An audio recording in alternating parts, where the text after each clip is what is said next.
எனக்குன்னு ஒரு சேனல் கொடுத்துருந்தாங்க. அந்த சேனல் தான் டெக் இன்ஃபோ. கிட்டத்தட்ட 30,000 சப்ஸ்கிரைபர்ஸ் இருந்துச்சு. டெக் படிஸ் மட்டும் இல்லை, tech info, tech bytes, info. சில வருஷத்துக்கு முன்னாடி 2019 என்னோட ஜேர்னி அரோடா கிரியேட்டர்ஸ்ல ஜாயின் பண்ணேன்.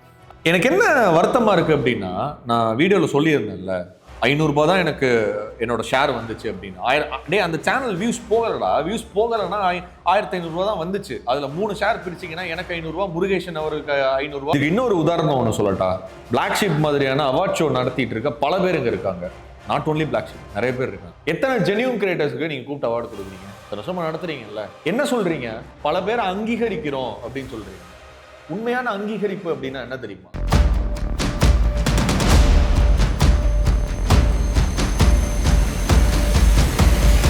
டெக் பாஸ் பத்தி இன்னைக்கு ஒரு வீடியோ போட்டிருந்தேன். சில காரணத்தினால அதை பிரைவேட்ல போட வேண்டிய சிச்சுவேஷன் ஆயிடுச்சு. சில பாசிட்டிவ் கமெண்ட், சில நெகட்டிவ் கமெண்ட். நெகட்டிவ் கமெண்ட் என்ன அப்படின்னா, ஒழுங்கா உட்கார்ந்து பேசல, நீ உட்கார்ந்து பேசுற பொசிஷன் சரியில்லை, மூஞ்சி சரியில்லை, ஆளு சரியில்லை, ஆர்கானிக் கண்டென்ட்னு போய் சொல்லி உருட்டிட்டு பெய்ட் ப்ரமோஷன் பண்ணிட்டு இருக்கானுங்கல்ல, அப்ப கண்டுபிடிக்க மாட்டானுங்க. அதெல்லாம் பண்ணாதீங்க, தெளிவா இருங்க அப்படின்னு சொல்லிட்டு ஒரு வீடியோ போட்டா அதுல உட்காந்து குறை கண்டுபிடிச்சிட்டு இருப்பானுங்க. அப்படியே இப்படி வா. நெகட்டிவ் கமெண்ட் பத்திலாம் பெருசா பிரச்சனை இல்லை. பட் இந்த கண்டென்ட்டை பொறுத்த வரைக்கும் சின்னதா கூட மேனிபுலேட் ஆயிடக்கூடாது அப்படிங்கிறதுல ரொம்ப தெளிவா இருக்கு. காரணம் என்ன அப்படின்னா, இன்னைக்கு இருக்கக்கூடிய ஒரு டெசிஷன் ஒட்டுமொத்த இன்ஃப்ளூயன்சரும் எடுக்கக்கூடிய ஒரு ரெஸ்பான்சிபிலிட்டியா இருக்கும் அப்படின்னு நான் நம்புறேன். ஆல்ரெடி இந்த வீடியோ பார்த்தவங்க ஸ்கிப் பண்ணிடலாம். அந்த வீடியோவோட கூடுதலான கிளாரிட்டியோட இந்த வீடியோ உங்களுக்காக எடுத்துட்டு வந்திருக்கேன். இப்போ கரெக்டான பொசிஷன்ல உட்காந்துருக்கேன்னு நினைக்கிறேன். இப்போ பேசலாமா? ஆரம்பிக்கலாமா? டெக் பாஸ் வெர்ஷன் அப்படிங்கிறவங்க உங்களுக்கு எல்லாருக்குமே தெரிஞ்சிருக்கும். நானும் அங்கே தான் ஒர்க் பண்ணேன் சில வருஷத்துக்கு முன்னாடி. 2019 என்னோட ஜேர்னி அரோடா கிரியேட்டர்ஸ்ல ஜாயின் பண்ணேன். அரோடா கிரியேட்டர்ஸ் அப்படிங்கிற பிராண்ட்ல எக்கச்சக்கமான யூடியூப் சேனல் இருந்துச்சு. அதுல ஒன்று தான் டெக் பாஸ், அதுல ஒன்று தான் டெக் இன்ஃபோ. டெக் படிஸ் மட்டும் இல்லை, tech info, tech bytes, info. எனக்குன்னு ஒரு சேனல் கொடுத்துருந்தாங்க. அந்த சேனல் தான் டெக் இன்ஃபோ.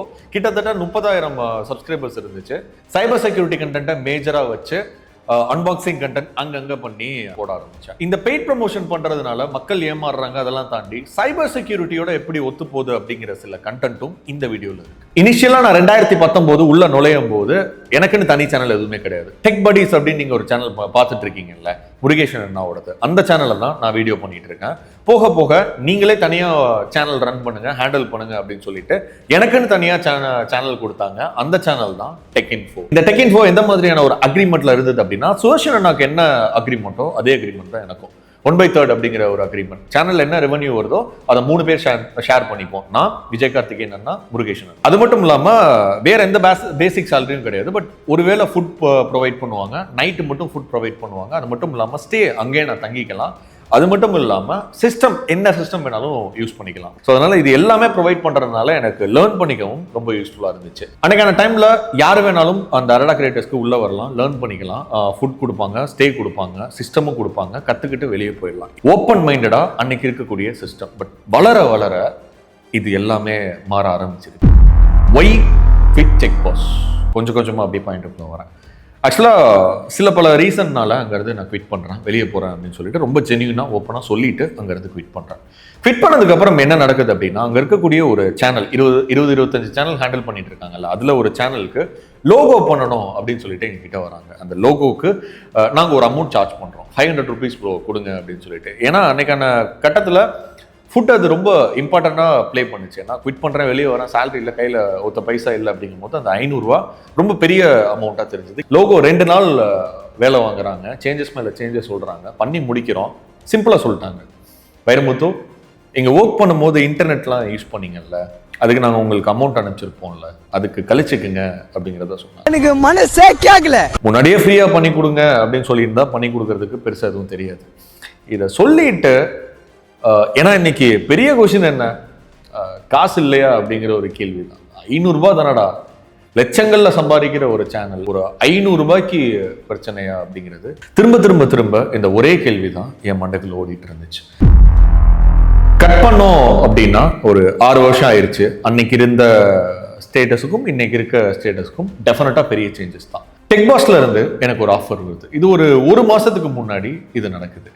இதுக்கு முன்னாடி என்ன நடந்துச்சு அப்படின்னா, சோஷன் அண்ணா வந்துட்டு டெக் பாஸ்ல இருந்து குவிட் பண்ணிட்டாரு அப்படின்னு மீடியாவுக்கு தெரியறதுக்கு முன்னாடி எனக்கு தெரியும். ஏன்னா அங்கே ஒர்க் பண்ணிட்டு இருந்திருக்கேன்ல முன்னாடி. அதனால ஆப்வியஸாக அங்கே இருக்கக்கூடியவங்க எனக்கு சொல்லும் போது அதெல்லாம் தெரிஞ்சது ஓகே அப்படின்னு சொல்லிட்டு கேஷுவலாக விட்டுட்டேன்.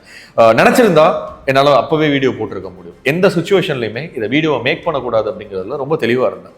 பட் நான் வீடியோ மேக் பண்றதுக்கான மிக முக்கியமான காரணம் இந்த வீடியோ முடியும் போது உங்களுக்கே தெரியும். சுவேஷன் பத்தி வீடியோ போட்டதுக்கு அப்புறம் நான் ஒரு கால் பண்ணி ஒன்றும் பிரச்சனை இல்லை ப்ரோ, எனக்குமே இந்த மாதிரி ஒரு இன்சிடென்ட் நடந்துச்சு அப்படின்னு அந்த 500 ரூபா மேட்டரை சொல்லி வருத்தப்பட்டேன்.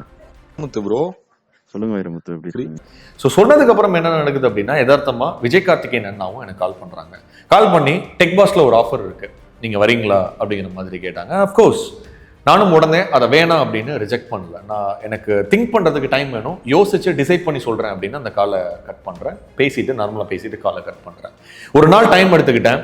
ஆர்ஜே ஷான்னா என்னோட வெல் விஷயம், அவர்கிட்ட கேட்டுட்டு இந்த மாதிரின்னு சொல்லும்போது உன்னோட டெசிஷன் எது வேணாலும் நல்லா யோசிச்சு டிசைட் பண்ணு அப்படின்னு சொல்கிறாங்க. அடுத்த நாள் கால் பண்ணுறேன், இல்லை நான் வரல அப்படிங்கிறத தெளிவாக சொன்னேன்.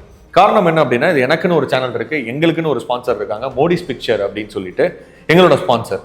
ஸோ அவங்க இந்த சேனலுக்கு இப்போ கரண்டாக ஸ்பான்சர் பண்ணிட்டு இருக்காங்க. அப்படிங்கிற பட்சத்தில் என்னால் இன்னொரு ஸ்பான்சருக்கு எதுவும் நான் சொல்ல முடியாது, அப்படி பண்ணிட முடியாது. அது மட்டும் இல்லாமல் என்னோட சேனலை குவிட் பண்ணிட்டு டெக் பாஸுக்கு மட்டும் என்னால் ஃபுல்லாக ஃபோக்கஸ் பண்ணி பண்ணுற நிலைமையில நான் இல்லை.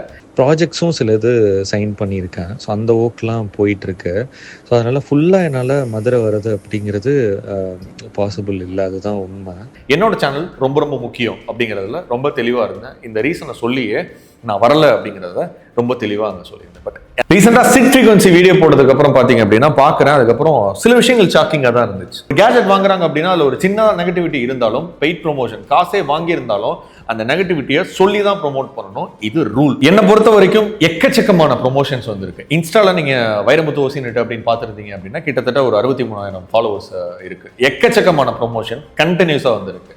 ஒரு கேஜெட்லாம் வருது அப்படின்னா தெளிவாக சொல்லிடுவேன், நீங்கள் எவ்வளோ அமௌண்ட் கொடுத்தாலும் அதில் பாசிட்டிவ் நெகட்டிவ் ரெண்டுமே இருக்கும், சொல்லி தான் ப்ரொமோட் பண்ணுவேன் அப்படின்னு. இது சொன்னதுக்கப்புறம் எந்த கேஜெட்டும் எனக்கு அனுப்ப மாட்டாங்க. ஏன்னா பாசிட்டிவ் மட்டும் தான் நீங்கள் சொல்லணும், நெகட்டிவ் சொன்னீங்கன்னா யாரும் வாங்க மாட்டாங்க அப்படின்னு சொல்லுவாங்க. எனக்கு நீங்கள் ப்ராடக்டே அனுப்ப வேணாம் அப்படின்னு சிம்பிளாக சொல்லிடுவேன். கேம்பிளிங் ரிலேட்டடான ஆப் வந்துச்சு அப்படின்னா பண்ணவே மாட்டேன் அப்படிங்கிறதுல ரொம்ப தெளிவாக சொல்லிடுவேன். பிகாஸ் ஆஃப் ஸ்ட்ரைக் இஷ்யூனால பயப்படுறீங்களா அப்படின்னு பிராண்ட் சைட்லேருந்து கேட்பாங்க.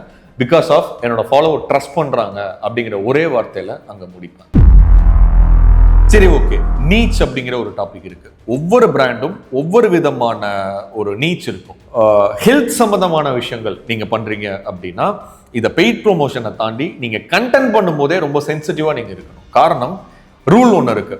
நீங்க சொல்லி மக்களுக்கு ஏதாவது ஒன்று ஆணுச்சு அப்படின்னா டெஃபினட்டா உங்க மேல கேஸ் போடுறதுக்கு கூட சான்சஸ் இருக்கு. உதாரணத்துக்கு கொரோனா சைல டைம்லாம் நீங்கள் பார்த்துருப்பீங்க, நிறைய பேர் அரெஸ்ட் பண்ணாங்க, எல்லாருமே டாக்டராக மாறிட்டாங்க. இதை பண்ணீங்கன்னா கொரோனா உங்களுக்கு சரியாயிரும், இதை பண்ணீங்கன்னா கோவிட் சரியாயிரும். ஏன்னா அவன் கஷ்டப்பட்டு டாக்டர் படிச்சுட்டு வந்துட்டு இருக்கான், ஒரு யூடியூப் சேனல் ஆரம்பிச்சுட்டு கேமரா தூக்கி முன்னாடி வச்சுட்டு இஷ்டத்துக்கு வாய்க்கு வந்ததை உருட்டுறீங்களே அப்படிங்கிற மாதிரி தான் இருந்துச்சு. இன்னைக்கு நம்ம பேச போகிற டாபிக், நான் கார்த்திக் யூடியூப் சேனலை சப்ஸ்கிரைப் பண்ணுங்க. ஸோ ஹெல்த் சம்மந்தமான விஷயம் நீங்கள் யூடியூப் சேனல் வச்சு ரன் பண்ணிட்டு இருக்கீங்க, சமையல் சம்மந்தமான சேனல் நீங்கள் ரன் பண்ணிட்டு இருக்கீங்க அப்படின்னாலுமே கூட குறிப்பு சொல்றீங்கல்ல, ஒரு உடல் நலத்துக்கு இந்த மாதிரி வருது அப்படின்னா ஹெல்த் சம்மந்தப்பட்ட விஷயத்த, ஹெல்த் கேர் சம்மந்தப்பட்ட ஒரு விஷயத்த நீங்கள் சொல்றீங்க அப்படின்னா ரிசர்ச் ரொம்ப ப்ராப்பராக இருக்கணும். அங்கே ஏதாவது தவறு நடந்துச்சு அப்படின்னா ஒரு உயிர் பறி போறதுக்கான வாய்ப்பு ரொம்ப ரொம்ப அதிகம். அதனால இந்த ரூல்ஸ் எக்கச்சக்கமா இந்த ஹெல்த் சம்பந்தப்பட்ட சேனலுக்கு அங்க இருக்கு. இது மட்டும் தானா அப்படின்னு கேட்டீங்க அப்படின்னா, அப்போ கேஜெட் சம்பந்தப்பட்ட விஷயத்துக்குலாம் எதுவுமே இல்லையா அப்படின்னு கேட்டீங்கன்னா டெஃபினட்டா எக்கச்சக்கமா இருக்கு. இதனால பாதிப்புகள் என்ன அப்படிங்கிற பாயிண்ட்டுக்குள்ள வருவோமா? ஒரு ப்ரொமோஷன் பண்றாங்க, ஒரு பெய்ட் ப்ரொமோஷன் பண்றாங்க அப்படின்னா சைபர் செக்யூரிட்டி சம்மந்தப்பட்டிருக்கு அப்படின்னு நான் சொன்னேன்ல வீடியோட ஸ்டார்டிங்ல. என்ன கான்செப்ட் அப்படின்னா, இன்னைக்கு ஜூபி மாதிரியான ஆப்லாம் எக்கச்சக்கமாக ப்ரொமோட் பண்ணுறாங்க. அதை பெய்ட் காசு வாங்கிட்டு அதை ப்ரொமோட் பண்ணும்போது பிளே ஸ்டோரில் இருக்க ஆப்பை நீங்கள் டவுன்லோட் பண்ண சொன்னாலே எக்கச்சக்கமான ஒரு ப்ராப்ளம்ஸை நீங்கள் ஃபேஸ் பண்ணுறதுக்கு இருக்கும். பிளே ஸ்டோர் இல்லாத தேர்ட் பார்ட்டியை நீங்கள் டவுன்லோட் பண்ண சொல்லும்போது, தேர்ட் பார்ட்டி சைட்ஸை யூஸ் பண்ணி நீங்கள் டவுன்லோட் பண்ண சொல்லும்போது மால்வேர் இருக்கிறதுக்கான சான்சஸ் எக்கச்சக்கமாக இருக்குது. அதை யூஸ் பண்ணி உங்களோட பெர்மிஷன், உங்களோட கான்டாக்ட்ஸ் எல்லாத்தையுமே எடுக்க முடியும். எக்கச்சக்கமான பாதிப்புகளை நீங்கள் ஃபேஸ் பண்ணுவீங்க.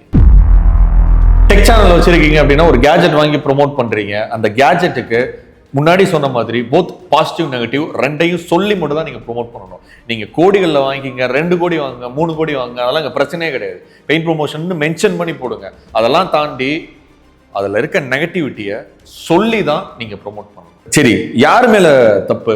நான் போன வீடியோ போட்டுட்டு பிரைவேட் போட்டதுக்கு இன்னொரு மிக முக்கியமான காரணம், நான் இந்த பக்கம் தான் ஸ்டாண்ட் பண்ணி நிற்கிறேன், இல்லை இந்த பக்கம் தான் நான் ஸ்டாண்ட் பண்ணி நிற்கிறேன் அப்படிங்கிறதெல்லாம் இங்கே வேலையே கிடையாது. யாரா இருந்தாலும் தப்புனா தப்பு தான், அவ்வளவுதான் விஷயம். டெக் சூப்பர் ஸ்டாரா டெக் பாஸா அப்படின்னு நான் ஜட்ஜ் பண்றதுக்குலாம் இங்க நான் வரல. நான் அடிக்கடி சொல்ற விஷயம், ஒரு கண்டென்ட் கொடுக்குறானுங்க அப்படின்னா அதை அப்படியே ஒப்பிச்சுட்டு வராதிங்க. அதுல இருக்க நெகட்டிவ் என்ன பாசிட்டிவ் என்ன அப்படின்னு ரிசர்ச் பண்ணி அடிங்க அப்படின்னு நானும் பல தடவை சொல்லிட்டேன். அதை கேட்கறதே கிடையாது. எத்தனை ஜென்யூன் கிரியேட்டர்ஸ் இங்க இருந்து குவிட் பண்ணியிருக்கானுங்க. இந்த யூடியூப் வேணான்னு விட்டுட்டு போனவங்க எத்தனை பேர், அவ்வளவு பேர் இருக்காங்க. இதுக்கெல்லாம் காரணம் யாரு? நீங்க மட்டும்தான். ஒரு ஜென்யூன் கிரியேட்டர் அவன் எதுவுமே இல்லாம குவாலிட்டி இல்லாம வீடியோ போட்டா பாக்குறது கிடையாது.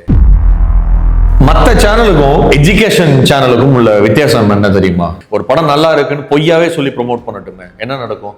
100 ரூபா கொடுத்து போய் பார்க்கறான், ஏமாந்துட்டான், வர்றான், அவனோட ஆக்ரோஷத்தை வெளிப்படுத்துறான், அதோட முடிச்சிடும்.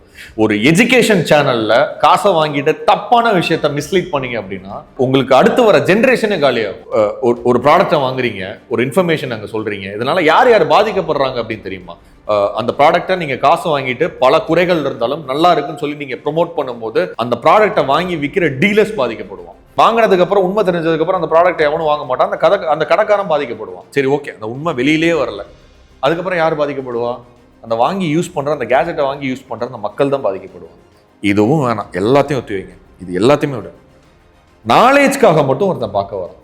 ஒரு ஃபோனில் ஒரு ஸ்பெசிஃபிகேஷன் இருக்கு, இந்த கேஜெட் இப்படி இருக்கு, நல்லா இருக்கு. ஒரு காலேஜ் படிக்கக்கூடிய ஒரு பையன் ஒரு ப்ரெசன்டேஷன் பண்றான் அப்படின்னு வச்சுக்கோங்களேன், ஒரு மொபைல் பத்தி ஒரு ப்ரெசன்டேஷன் பண்றான், அத்தனை பேர் முன்னாடி பேசணும் அப்படிங்கிற பட்சத்துல நீங்க சொல்ற அந்த காசை வாங்கிட்டு ப்ரொமோட் பண்றீங்கல்ல, தப்பான மிஸ்லீட் இன்ஃபர்மேஷனை கொடுக்குறீங்கல்ல, அதை தான் அங்க அப்படியே போய் ஒப்பிப்பான்.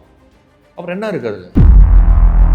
ப்ராடக்ட்டை தவறான வகையில மிஸ்லீட் பண்ணி பெய்ட் ப்ரொமோஷன் காசை வாங்கிட்டு மிஸ்லீட் பண்றாங்க அப்படிங்கிற பட்சத்துல consumer protection advertising standards council of India, information act, இதை தடுக்கிற வகையில எக்கச்சக்கமான லாஸ் இருக்கு. இதுக்கு இன்னொரு உதாரணம் ஒன்று சொல்லட்டா? பிளாக் ஷீப் மாதிரியான அவார்ட் ஷோ நடத்திட்டு இருக்க பல பேர் இங்க இருக்காங்க. நாட் ஓன்லி பிளாக் ஷீப், நிறைய பேர் இருக்காங்க. எத்தனை ஜென்யூன் கிரியேட்டர்ஸ்க்கு நீங்க கூப்பிட்டு அவார்டு கொடுக்குறீங்க? இத்தனை வருஷமா நடத்துறீங்கல்ல, என்ன சொல்றீங்க? பல பேர் அங்கீகரிக்கிறோம் அப்படின்னு சொல்றீங்க. உண்மையான அங்கீகரிப்பு அப்படின்னா என்ன தெரியுமா? யாருக்குமே தெரியாத கிரியேட்டர்ஸ் இருக்காங்கல்ல, அவங்கள கூப்பிட்டு வச்சு அவார்டு கொடுக்குறீங்க அப்படின்னா அது உண்மையான விஷயம், அது அங்கீகரிப்பு. நீங்க பண்றது என்ன தெரியுமா? பிசினஸ். அவன் வந்து ஒரு பாப்புலரான கிரியேட்டர் நீங்க கொடுத்து கூப்பிட்டு வச்சு அவார்டு கொடுத்தீங்க அப்படின்னா வியூஸ் வரும், அது பிசினஸா மாறும், மணியா மாறும். அதுதான் நீங்க பண்ணிட்டு இருக்கீங்க. ஜென்யூனா உழைக்கிற பல கிரியேட்டர்ஸ் இன்னைக்கும் இருக்கான்.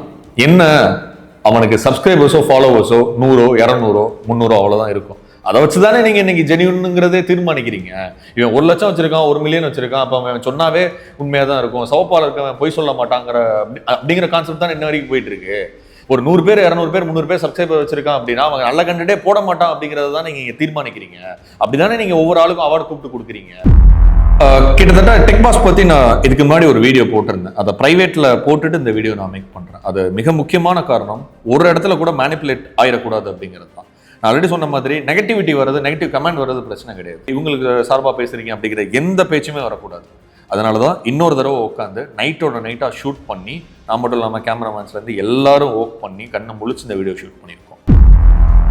எனக்கு என்ன வருத்தமா இருக்கு அப்படின்னா, நான் வீடியோல சொல்லியிருந்தேன்ல 500 ரூபாய் தான் எனக்கு என்னோட ஷேர் வந்துச்சு அப்படின்னு. அந்த சேனல் வியூஸ் போகலடா, வியூஸ் போகலன்னா 1500 ரூபாய் தான் வந்துச்சு. அதுல 3 ஷேர் பிரிச்சிங்கன்னா எனக்கு 500 ரூபாய், முருகேஷன் அவருக்கு 500 ரூபாய், டெக் பாஸோட சிஓ இன்னொருத்தர் விஜய் கார்த்திகேயனுக்கு 500 ரூபாய், அவ்வளவுதான் வந்துச்சு. நீங்க அவர்கிட்ட கேட்டாலே அதான் சொல்ல போவாரு. ஆனா அதுல வந்து உருட்டிட்டு இருக்கேன்னா எனக்கு புரியல அது. பட் அதை தாண்டி நாங்க கத்துக்கிட்ட விஷயம் அதிகம், ரொம்ப ரொம்ப அதிகம். அதை தான் நான் பார்த்துக்கிட்டேன், அதை தான் ஒரு ஆப்பர்ச்சுனிட்டியா பார்த்தேன். நீங்க நம்புறது நம்பாம போறது எதுவுமே எனக்கு பிரச்சனை இல்லை. பட் இந்த கண்டென்ட்ல மேனிப்புலேட் பண்ணாதீங்க அப்படிங்கிற ஒரே விஷயம் தான் உங்க முன்னாடி நான் வைக்கிறேன். ஏன்னா இந்த கண்டென்ட் ரீச் ஆகுது, வைரல் ஆகுது, அதெல்லாம் தாண்டி ஒரு குறிப்பிட்ட நபர்கிட்ட போய் சேர்ந்துச்சு அப்படின்னா பல ஜென்ரேஷன் ஜென்யூனா மாறுறதுக்கான வாய்ப்பு ரொம்ப ரொம்ப அதிகம். அதனால கண்டென்ட்டை மேனிப்புலேட் பண்ண ட்ரை பண்ணாதீங்க. முடிஞ்ச அளவுக்கு இதுல இருக்க உண்மைத்தன்மை என்ன அப்படின்னு ரிசர்ச் பண்ணிட்டு அதுல ஏதாவது தவறுகள் இருந்தது அப்படின்னா கமெண்ட் பண்ணுங்க. அது உண்மையா இருக்கிற பட்சத்துல திருத்திக்கிறோம்.